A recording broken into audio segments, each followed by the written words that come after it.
How are we all? Welcome again. Yes, we are now into week 7 of all this malarkey. And 7 weeks is a long time. It feels a hell of a long time, but we gotta keep going. That is the motto, and the new motto is, isn't it? The message, my friend, stay alert. I'll say it again, stay alert. Well, I think it should be stay at home, to be perfectly honest. You know, Scotland and Wales and all that, you're all doing your thing, and England's gone off on their fucking tangents. Should have just stuck together. United Front it should be. United Kingdom is the title. That's how it should be in my eyes, personally. You should all fucking agree. Anyway, enough about that. You know, we're slowly going in the right direction. It's going to take a bit of time. Sit tight, hang on, and have a cup of tea. Or even so, a little bit stronger, a wee whiskey, have a wee whiskey and have a wee dram. So anyway, moving on from that, I am here to obviously just take your mind off things and let's not talk about that anymore. I was thinking the other day, and I suddenly remembered an experience I had when I was about 15 or 16. And this experience involved a horse. A very powerful, amazing, strong horse. We have to say, we didn't quite see eye to eye. Now, I think horses are powerful and brilliant and beautiful. I just don't want to sit on one in any shape, way, or form, because they like to do what they want. Don't matter how well trained they are their own mind, which I admire. But if they want to have a run, they will run. You know what I mean? You know what I'm saying? So anyway, this brings me back to my dad is a twin, if you didn't know. My father is a twin with Uncle Rob. And they're not identical twins, though. They're just twins. And on their 50th birthday, they thought it would be wise and a very nice thing to do to try and raise some money for air ambulance. So they arranged a charity walk, a walk across Malvern, Worcestershire, for 15 miles. And so we all rocked up. It was a lovely day. The weather was shining and there was blue skies. And we had, obviously, air ambulance and all that. We're raising money and awareness of it all. And we started trotting on. I was with my friend Paul and my Auntie May and my dad. My sister was there as well. And as the walk went on, we all started to get a little bit separated. People started stopping and chatting and whatever, and I just wanted to get the job done. So we were about 10 miles in, and my Uncle Rob came galloping up on a horse because he had some of his friends come out, you see. And they were on their horses. And the golden rule, which was only fair, that these horses, if they were going to bring their horses, of course, you've got to just trot with these horses and walk. Because you can't walk 15 miles and then a fucking horse come flying past at full pout.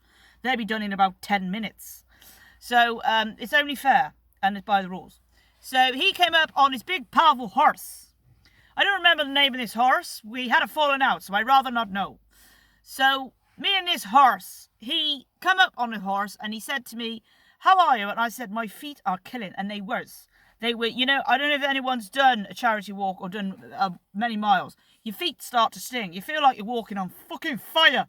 So he said, "Well, you can sit on my horse for a little bit if you like." And I said, "Oh, I don't know, because there is a slight issue with the horse, and it's not the horse's fault whatsoever. But sadly, I love my Uncle Rob. But sadly, he was associated with the fox hunt, right? And of course, these friends of his on the horses were all fox hunting horses. Now, people who know me, family, friends, this fox hunting, I'm not going to go into it too much because I go off on a fucking tangent. Because I feel very passionate about it. I definitely dislike it. To say the least. I loathe it, I hate it, I despise it. It is not justified in one shape or form. But anyway, let's close that door. Let's move on. So obviously I don't like foxing, so I was a little bit reluctant to sit on the horse, and it come to mind it's not the horse's fault. The horse just wants to fucking run. It hasn't got a frigging clue there's a fox that they're chasing and they're going to maul it to death. So that is not the horse's fault, and my feet was killing me. So I did decide to sit on the horse. And I explained to my Uncle Rob, you do know, Uncle Rob, I have absolutely no experience whatsoever on riding a horse or anything. He said, no, you're just sitting there to rest. So he had hold of the reins. And then all of a sudden, my Auntie Kate, his wife, come galloping up, like something out of a fucking movie. Come galloping up, and she needed Rob for some reason, further back, and said, Rob, I need you back. And he said, oh, right. He said, are you all right on my horse? And I said, well, yes, yeah. I said, and he started veering up the horse. He started giving a bit of a, being a bit naughty. So I said, oh, no, I don't know, Rob. He said, well, I won't be long. I'll be back in a minute. And he called one of his friends over to hold my horse. He was on another horse. So there was me and this other horse. And he had hold of my reins. And he said, can you take hold of your reins? I said, I don't know how to ride a horse. He said, no, it's all right. He said, the horse isn't going to go anywhere. I said, all right then. And so I went to get the reins. And as I went to get the reins of this chap, the horse veered up like a proper. And I went, Jesus, Mother and Dairy, Jerry, Joseph, I want to get off. Let me get off. It's like one of them roller coasters. You just want to get off. And he said, okay then. And I said, whatever you do, please don't let go of the other rein. Well, what did the chap do? He let go, didn't he? And I thought, it's okay. I'm going to try and get off. And as I was trying to get off, this horse saw an opportunity like no other. And he thought, my God, this is my chance for freedom. I can go. And without a shadow of a doubt, without a blink of an eye, this fucking horse just took off with me fucking on it. It went like lightning. And my eyes were like slanting. You know what I'm saying? I was like, I couldn't see shit. I felt like I was going 100 miles an hour. And I thought, oh my God. And the thing was, this horse was a big horse. My feet weren't even in the stirrups. I think that's what you call them things that hang down. And I didn't have hold of the reins. And I had a friend, Lisa Burrows, that was into horses when I was a teenager and when we was at school. And I remember her saying to me, whilst I was on the back of this horse, it flashed into my head. She said, whenever a horse bolts, it's wise not to scream or shout. Or, pull on the rein. You got to pull on the reins to try and slow the horse down and all that shit. And I thought, I haven't got hold of the fucking reins. I had hold of his hair. And I was like a fucking rag doll on the back of this bloody horse as it was galloping across. And of course there was like several people in front and they were just all getting out the fucking way. And further up the field, I saw my dad and my Auntie Mo. So, of course, I forgot all the rules and regulations on the back of a horse when it bolts. So I started screaming and shouting at my dad, going, I can't stop your horse, he's on a run. And I went flying past. At this point, I started thinking to myself, I've got to jump off because this horse is not stopping. It's like there's fields. It's not stopping. And I thought, right. So I thought if I get off, if I jump off, I am most definitely going to end up in A&E and possibly broken bones. So I thought, I've got to cling on for dear life. Unawares at this point, as I flashed past my dad in my claret and blue Aston Villa jacket, he turned to my Auntie Mo, and as he stepped back, and thought, I never knew how Kerry could ride. And very wisely, my Auntie Mo turned to my father and said, I don't think she's riding that horse. I think it's the other way round. He went, oh, shit. So I'm still on this horse, galloping past every Tom, Dick and Harry. And at this point, I shut my mouth because I'm just startling the horse and my legs are fucking hitting him. So he's going even fucking faster. And eventually, this lady in front, and I saw this woman just waving her arms like so.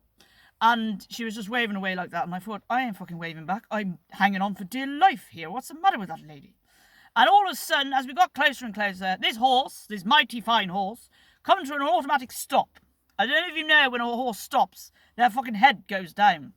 So I went fucking flying.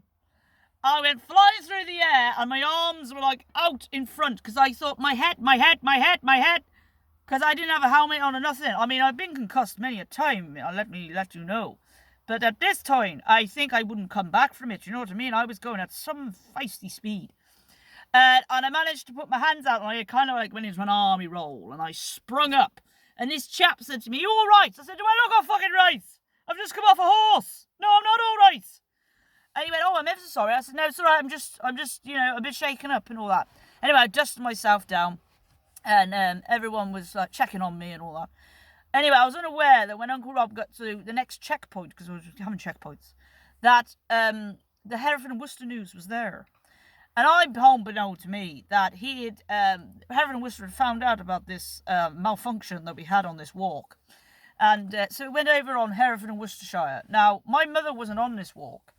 And I don't know what she would have thought if she was listening to Hervin Worcester at the time, that Carrie Adams had been on the back of a very powerful horse that had no riding experience whatsoever and nearly ended up in A&E or possibly die. So, yes, that's what happened there on a horse that bolted with no horsey experience.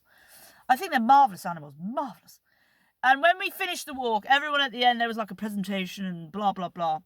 And they all had a laugh and a joke at me, didn't they?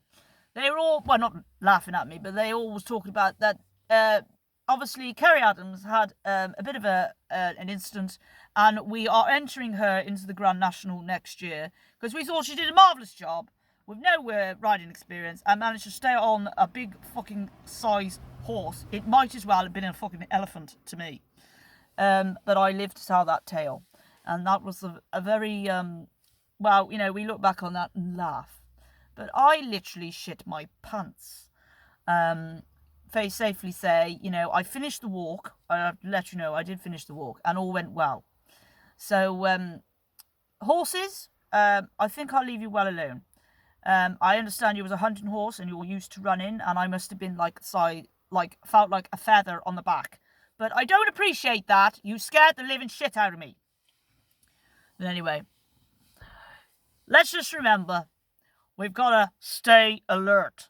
That, my friend, is the whole message for England.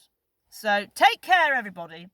I will try and keep you with another silly story that I've gone through.